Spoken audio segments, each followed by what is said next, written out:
Alaska is 'n baie groot deelstaat met wilde terrein in die VSA. Groot gedeeltes van hierdie deelstaat is amper ontoeganklik as gevolg van die uiterste onherbergsaamheid van die landskap, asook die gebrek aan paaie. Dit skep 'n groot uitdaging as dit by sending kom. Die SDA Kerk in Alaska het met 'n oplossing gekom genaamd Arktiese Sending Avontuur. Arktiese Sending Avontuur is die sending van die Alaska Konferensie wat met beboste en afgeleë Alaska werk. Wanneer jy dink aan die ongelooflike grondgebied van Alaska, kan ons sê dat Arktiese Sending alle gebiede dek waar daar nie toegang of paaie is nie, sowel as die plekke buite die suidoostelike watersisteem. Ons probeer om programme en ondersteuning te bied in evangelisasie met vakansie Bybelskole en dagkampe. Een van die gebiede wat hierdie uitdagings inhou is die klein dorpie Savunga. Dit is op die eiland St. Lawrence geleë, wat omtrent 40 myl van Siberië af is in die Beringsee. Op 'n helder dag kan jy selfs Rusland in die verte sien oor kan die water. Vir groot dele van die jaar is hierdie klein dorpie slegs toeganklik deur middel van 'n vliegtuig of hondeslee. Die Siberiese Yupik mense van St. Lawrence Eiland het al vir jare in hierdie moeilike toestande oorleef met bestaансlewe. Dit beteken dat hulle van natuurlike hulpbronne gebruik om in hulle basiese behoeftes te voorsien, wat die jag vir eie kos insluit. Die grootste jaggemeenskap in Alaska bly in Savunga.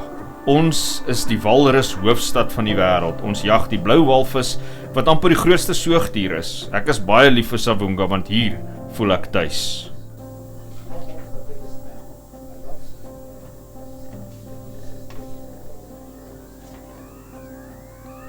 In die 1980s het die Adventiste Kerk in Savunga gegroei van 4 tot 25 lede, grootliks te danke aan die leierskap van leraar Ken Crawford. 40 jaar later is 'n lid wat hy gedoop het steeds 'n leier in die kerk. My vrou was baie geïnteresseerd in die Sewenige Adventiste Kerk. Sy het baie Bybelstudies gedoen saam met Ken Crawford. Ek het by hulle aangesluit en is toe gedoop in 82 in die kerk. 'n Sendeling genaamd Eloise was deur die Arktiese Sending Avontuur gestuur om Eugene in die Savunga Adventiste Kerk te ondersteun. Eloise se toegewyde sendingwerk het gelei tot 'n spesiale dag hierdie somer wat verby is. Ons het een van die grootste doopdienste in ons konferensie gehad, hier in hierdie klein dorpie van Savunga uit die Beringsee. Dit het regtig 'n groot lig geskyn op wat God alles al hier gedoen het in die ver afgeleë Alaska.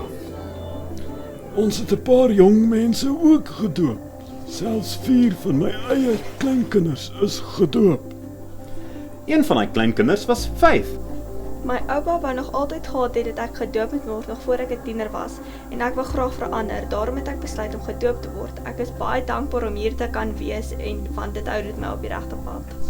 Stories soos hierdie is die rede waarom Arktiese Sending Avontuur bly voortgaan met hulle bediening in die verafgeleë gebiede reg oor St. Lawrence Eiland in die wildernis van Alaska. Ons probeer om ons sendingwerkers te help om Jesus se hande en voete te wees in hierdie klein dorpie. Soos wat dit sê in die boek Heel in 'n Hand van Ellen White, Christus se metode alleen sal suksesvol wees. Dit is om medelee te betoon, om met mense te meng en hulle te bedien, in hulle behoeftes te voorsien en hulle dan te roep om hom te volg. So probeer ons dit dan uitleef elke dag. Wanneer Jesus in iemand se lewe inkom, word hulle verander en ons kan nooit die ware impak daarvan bepaal nie. Bid asseblief vir die werk van Arktiese Sending Avontuur, 'n gedeelte van die offergawe sal projekte in die mees verafgeleë gebiede van Alaska befonds. Baie dankie vir u ondersteuning van sending reg rondom die wêreld.